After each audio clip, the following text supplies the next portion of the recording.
اور میں یہ سمجھتا ہوں کہ اب تو امتحان آ گیا ہے ہمارے قانون نافذ کرنے والے اور انصاف مہیا کرنے والے اداروں کا. اب تو سوال ان سے پوچھا جائے گا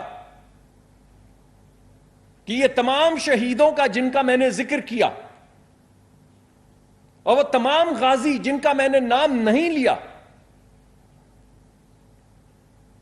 ان میں کون میر جعفر تھا اور کون میر صادق تھا؟ اور ان کو میر جعفر اور میر صادق کہنے والے کے ساتھ کیا انصاف ہونا چاہیے؟ اب یہ ترازو میں، یہ تکڑی میں آ گیا. تو اب امتحان قانون نافذ کرنے والے اداروں کا ہوگا. اب امتحان انصاف دینے والے اداروں کا ہوگا.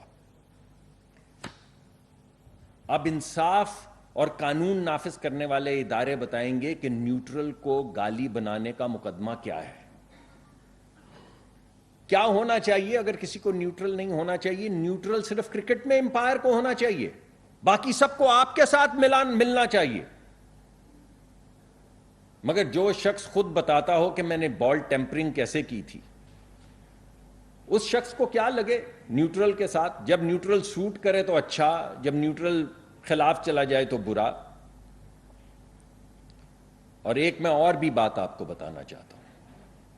آج میں سوال پوچھنا چاہتا ہوں ان کھلنڈرے پی ٹی آئی کے لیڈران سے نہیں، جن کے منہ میں جو آتا ہے بولتے ہیں، بلکہ میں پوچھنا چاہتا ہوں شاہ محمود قریشی صاحب سے، جو اس ملک کے وزیر خارجہ رہے ہیں، کہ کیا آپ عمران خان کے بیان کے ساتھ آج کھڑے ہیں یا نہیں؟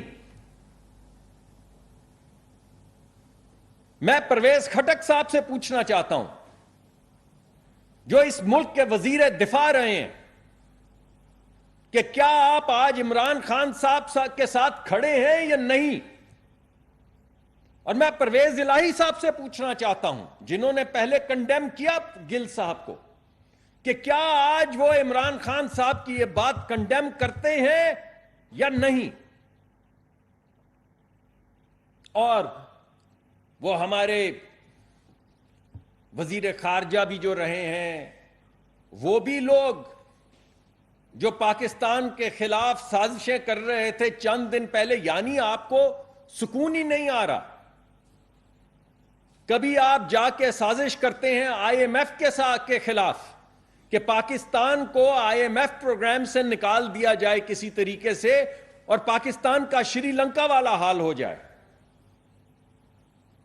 کبھی آپ ملک کے خلاف بغاوت پہ اکساتے ہیں، کبھی آپ افسران میں ٹکراؤ پیدا کرتے ہیں، کبھی آپ کسی کو میر جعفر کسی کو میر صادق کہتے ہیں. تو میں اسد عمر صاحب سے بھی پوچھنا چاہتا ہوں کہ آج وہ کس طرف کھڑے ہیں بھائی؟ اور اگر آج آپ لوگ باہر نکل کے یہ اعلان نہیں کرتے تو پھر ہم یہ جانیں گے کہ آپ عمران خان کے اس بیان کے ساتھ کھڑے ہیں. اور میں جاتے جاتے آخر میں آپ سے صرف یہ کہوں گا کہ یہ تو ثابت ہو گیا کہ شہباز گل کے پیچھے کون کھڑا تھا. سوال تو اب یہ اٹھتا ہے کہ عمران خان کے پیچھے کون کھڑا ہے. شہباز کے پیچھے تو عمران ہے، یہ عمران کے پیچھے کون ہے؟ یہ بیرونی کا الاپ کرنے والوں، یہ اندرونی سازش کس نے کی ہے؟ یہ ڈیوڈ فینٹن جو پاکستان کے ایٹمی پروگرام کے خلاف تھا، جس کو آپ نے ہائر کر رکھا ہے کیمپین چلانے کے لیے، ہمارے ادارے کیا اس سے لڑائی کریں گے؟ ہم کہاں سے لائیں گے یہ آپ کے جو کنسلٹنٹ آپ لے کر آئے ہیں ملینز آف ڈالرز دے کر؟ تو پاکستان کے عام عوام، پاکستان کے ادارے کہاں سے ایسے کنسلٹنٹ لائیں گے بھائی؟ اور ان کنسلٹنٹ کے ذریعے آپ کرنا کیا چاہ رہے ہیں؟ اس کا تو جواب دیں. تو یہ آخری سوال ہے، دوبارہ بتائے دیتا ہوں کہ شہباز گل کے پیچھے تو عمران ہے، عمران کے پیچھے کون ہے؟ اس سوال کا جواب تو اب دینا ہی ہوگا. بہت بہت شکریہ. ایک منٹ. وہاب کامران یقیناً جیسے آپ نے فرمایا ہر جنرل ہر سپاہی کو ایک چھوٹا سا سوال سر، پہلے بھی آپ کی پارٹی کا اس حوالے سے سٹارٹ رہا ہے. آج آپ سے ہم پوچھنا چاہیں گے کہ کیا جن جنرلوں نے آئین شکنی کی وہ بھی محب وطن ہے آپ کی نظر سے؟ نہیں جی، جو آئین شکنی کرتا ہے ان کے متعلق تو ہم نے کبھی اعتراض نہیں کیا. آج تو یہ کہا گیا ہے کہ وہ یعنی آپ نے جو موجودہ لوگ تھے ان کو تو ملائن کر ہی دیا، آپ نے آنے والی لیڈرشپ جو اداروں کی ہے اس کو بھی ملائن کرنے کی کوشش کی. آج آئین شکنی کی تو انہوں نے بات نہیں کی. یہ تو نہیں کہا کہ جو آئین شکن ہے اس کے متعلق میرا یہ اوپینین ہے.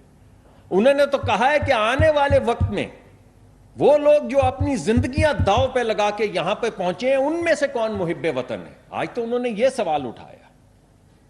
یہ تو بالکل مختلف سوال ہے. سلیم ملک بھائی یا بھائی سے ابھی آپ نے بات کی